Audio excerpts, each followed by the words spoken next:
책을 읽으면서 가장 좋았던 거는 뭔가를 이제 채워주는 것도 물론 있지만 제 생각에서 마침표가 찍혀져 있던 것들을 책의 필요성 뭐 이런 것들 궁금하거나 책을 읽고 싶어서 오신 분들 다양하게 계실 거라고 생각을 합니다.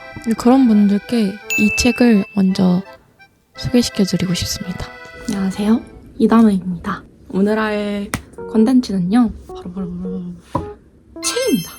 저희 집에 책이 좀 적진 않은데요. 막 엄청 많은 건 아니고 그거를 좀 정리할 필요도 느꼈고 또 제가 책을 굉장히 좋아했었습니다. 그래서 저는 왜 책이 좋았고 왜 많이 읽었고 그리고 책을 읽으면 좋은 점, 장점 이런 것들을 한번 같이 얘기해 보려고 합니다. 책을 좋아하게 된 계기는요. 어렸을 때는 그냥 부모님께서 한 권 읽고 독후감 쓰면은 용돈 500원 줄게. 약간 이런 식으로 책을 처음에 먼저 시작을 했고요. 그렇다고 해서 그때부터 제가 진짜 책을 엄청 많이 읽고 이런 친구는 아니었어요. 근데 이제 고등학교 때부터 뭔가 도서관을 좋아하게 됐고 많이 읽지 않더라도 도서관을 좀 자주 갔었습니다. 도서관을 자주 가서 책을 빌려오고 그냥 뭔가 이 책의 느낌이 저는 너무 좋았어요. 이 책이라는 이 종이 넘기는 느낌? 그리고 뭔가 이렇게 마음이 풍요로워진다고 해야 되나? 그런 게 있었습니다. 그리고 저는 어렸을 때 약간 꿈이 제가 나중에 집을 갖게 되면은 방 하나는 서재로 두고 이제 한쪽 벽면을 책으로 꽉 채우는 거예요. 저의 로망? 책은 내용 자체로도 너무 좋은데 그냥 이 책이라는 물성이 주는 마음의 안정감 저는 그것도 너무 좋았어요. 그러다가 이제 대학교 때는 방학 때 좀 시간이 있었어요. 제가 자취를 했는데 나가서 막 할 게 있는 것도 아니었고 그때 이제 학교를 왔다 갔다 하면서 책을 많이 또 읽게 됐고요. 책을 읽으면서 가장 좋았던 거는 책은 이제 마음의 양식을 쌓는 거라고들 많이 하잖아요. 뭔가를 이제 채워주는 것도 물론 있지만 저를 깨트려주기 때문에 책을 자꾸 찾았습니다. 정리된 정답을 주는 게 아니라 제가 놓치고 있던 물음표를 던져줘요. 제 생각에서 마침표가 찍혀져 있던 것들을 물음표로 바꾸는 과정을 갖게 해줘요. 그 물음표 하나가 제가 갖고 있던 확신, 태도를 다시 돌아보게 만드는 거죠. 살다 보면 내가 아는 것만 반복하게 되고 익숙한 감정 안에서만 생각을 하게 되잖아요. 그게 물론 편하죠. 이게 나이 들수록 더 그렇게 되고요. 어느 순간부터 뭔가 고여있다라는 느낌을 받았어요. 한번 그렇게 제 생각을 깨부셔주니까 그 느낌이 너무 좋은 거예요. 뭔가 내가 아는 세계 안에서만 머무르고 있었는데 이렇게 전혀 예상하지 못한 문장들 이렇게도 생각을 할 수 있구나.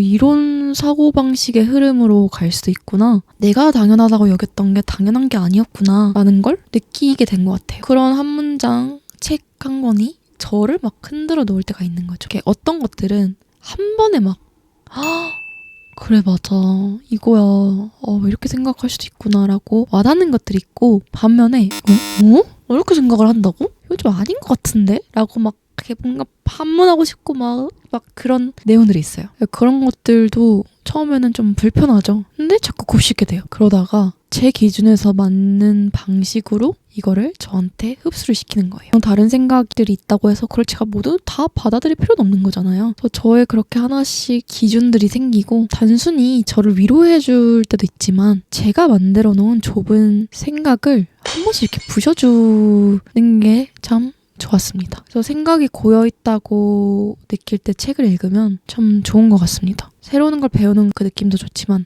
익숙한 걸 무너뜨리는 그 느낌도 참 좋아요. 제가 한 단계 성장하는 느낌? 제가 뭔가 유연해지는 느낌도 들고 그렇게 부셔지고 다시 말랑하게 남은 거를 다시 단단하게 채우다가 보면은 또 무너지고 그 무너뜨리는 기준이 이제 생기는 거죠. 그런 점이 저는 좋았습니다.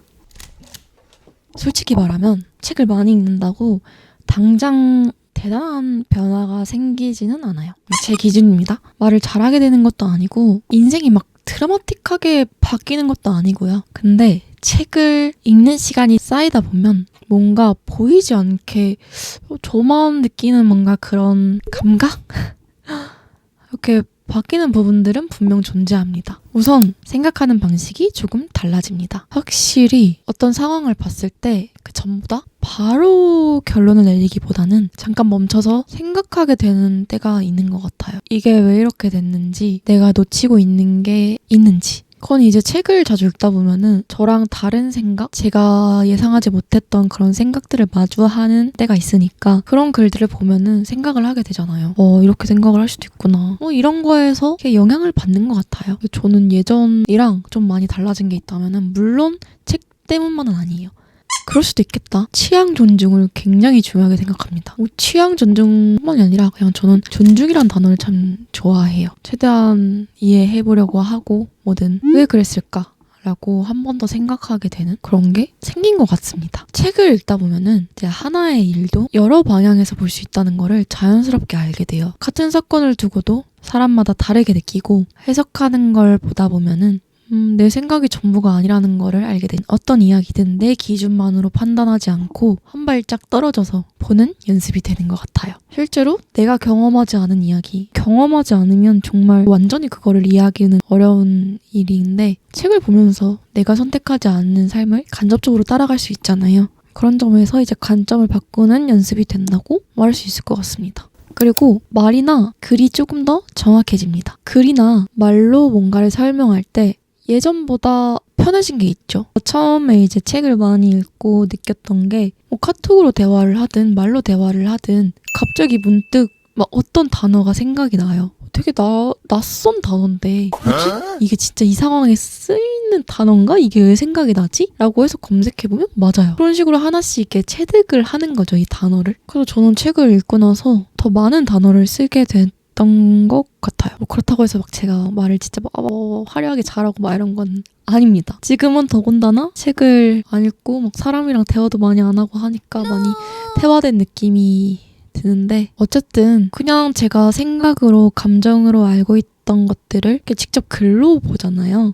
이런 상황에서 이렇게 표현할 수도 있구나. 되게 좋은 표현이다라는 거를 보고 느끼면서 저도 그렇게 그런 단어들, 그런 문장들을 이렇게 구사할 때가 있는 거죠. 어떻게 표현해야지 잘 전달되는지를 자연스럽게 익히는 과정인 것 같아요. 계속 읽다 보면은 그런 부분이 조금 생기는 것 같습니다. 저를 좀 들여다보게 됩니다. 좀 객관적으로 본다고 해야 되나요? 저를 살펴보게 된다고 해야 되나요? 책을 읽다 보면은 제가 어떤 내용을 좋아하고 어떤 이야기에 불편함을 느끼고 그게 드러나죠. 그게 다 저라는 사람의 반응이니까요. 그래서 제가 책을 읽을수록 뭘 좋아하고 뭘 싫어하는지 어떤 가치관을 갖고 있는지를 조금씩 더 알게 되는 것 같아요. 자기 자신에 대해서 조금 더 명확하게 알 수 있다는 것은 생각보다 중요한 포인트라고 생각을 합니다. 그리고 오래 남는 방식으로 기억하게 되죠. 책은 빠르게 소비하는 콘텐츠가 아니에요. 영상, 다른 이렇게 시각적으로 화려하고 이렇게 볼 수 있는 것들 이런 것들은 조금 저한테 떠먹여준다는 느낌이 강하죠. 근데 책은 제가 이해하지 않으면 넘어가기가 어려워요. 문장 하나를 계속 곱씹을 때도 있고 책은 조금 더 천천히 따라가게 되잖아요. 이게 이야기 전체를 나중에 이제 기억하지는 못하더라도 어느 날 문장 하나가 문득 떠오른다든지 그게 나중에 어떤 생각이나 선택의 기준이 될 때도 있고요. 물론 다른 콘텐츠들도 그런 영향을 많이 주겠지만 책은 읽으면 읽을수록 좀 더 체득되는 느낌? 더 이 문장 하나하나가 저의 기억에 남는 느낌을 저는 많이 받았습니다.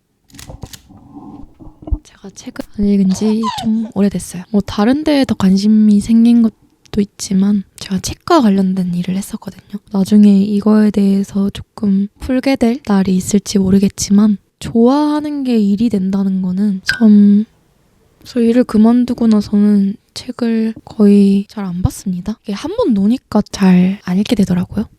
그래서 다시 이제 책을 올해부터는 조금 더 많이 읽으려고 아직 책을 좋아하는 마음은 남아있으니까 읽을 거고요. 지금은 한 달에 한 권 읽는 것 같습니다. 저는 소설을 가장 좋아해요. 저는 소설을 가장 좋아하고 그래서 앞으로 이제 최대한 책을 추천하는 콘텐츠도 앞으로 가져오려고 합니다. 책의 필요성 이런 것들 궁금하거나 책을 읽고 싶어서 오신 분들 다양하게 계실 거라고 생각을 합니다. 그런 분들께 이 책을 먼저 소개시켜드리고 싶습니다. 여러분들은 아름답다 할 때 아름이 무슨 뜻인지 아세요? 아름은 나입니다. 그러므로 아름답다는 나답다라는 본뜻을 지니고 있다고 합니다. 내 가치관에 부합된다는 건 내 마음에 든다는 걸 의미하므로 여기서 마음에 들다는 보기 좋다라는 뜻으로 나아갔습니다. 그래서 한국인의 있어 아름다움은 내 마음을 사로잡은 것이고 그 대상은 대체로 예쁘고 고운 것이었다. 이 외에도 다양한 뜻을 내포하고 있다고 해요. 그래서 어찌됐든 그래도 기본적으로 내가 보기에 좋은 것을 의미한다. 내게 아무 이익이 없는 대상일지라도 그 존재가 가치 있게 느껴지면 아름다운 것이다. 이 책은 비슷한 단어 비교해주고 이 어휘, 이 단어가 어떤 어원을 가지고 있고 어떨 때 적절하게 쓸 수 있는지 설명해주는 책입니다. 여기에 들어가는 말에 어휘만 제대로 알아도 문장과 대화가 달라진다. 글 쓸 때도 그렇고 일상에서도 참 많이 도움이 되는 책인 것 같아요. 이렇게 사전처럼 돼 있어요. 예문도 적혀 있고 되게 재밌게 풀어낸 책이에요. 이 말이 이래서 이렇게 생겨났구나 하면서 재미도 있고요. 제가 요즘 어휘력이 많이 떨어졌다는 생각을 많이 받아가지고 고민했던 차에 이렇게 아름답다에 대한 어원을 설명하는 쇼츠였는데 이 책 우리 집에도 있는데 까먹고 있었다 이러면서 1세 때 그냥 바로 샀는데 꺼내서 최근에 조금씩 읽기 시작한 책입니다. 이거를 한 번에 다 읽을 필요는 없기 때문에 하루에 몇 챕터씩 이렇게 읽고 있어요. 어휘력이 왜 중요하다고 느꼈냐면은 단순히 사람이랑 대화를 할 때도 중요하지만 생각을 정리할 때도 단어는 참 중요하다고 생각을 했어요. 우리가 가끔 그냥 그런 느낌이야 라고만 말하게 되는 것들도 사실은 그 느낌을 표현할 수 있는 정확한 단어를 모르기 때문이잖아요. 예를 들어서 싫다라는 말 대신 꺼림칙하다, 느끼지 않는다 이런 표현들을 보면은 어떤 감정이 왜 생겼는지를 좀 더 세심하게 전달할 수 있게 되는 거죠. 알수록 더 표현이 풍부해진다고 생각을 해요. 말을 고르고 글을 쓰고 나를 표현하는 일이 조금 더 수월해지는 것 같아요. 그리고 그 과정에서 제 감정이나 생각도 정리가 되는 거고요. 책을 읽는다고 해서 어휘력이 바로바로 늘거나 그러지 않는다고 했잖아요. 그래서 저는 글쓰기나 말하기가 좀 어렵다고 느껴지시는 분 혹은 자기 생각을 더 풍부하게 표현해주고 싶다 하는 분들께는 이 책을 추천드립니다. 내가 쓰는 말이 바뀌고 그만큼 내가 표현하는 세상이 조금씩 달라진다는 건 참 좋은 일인 것 같아요.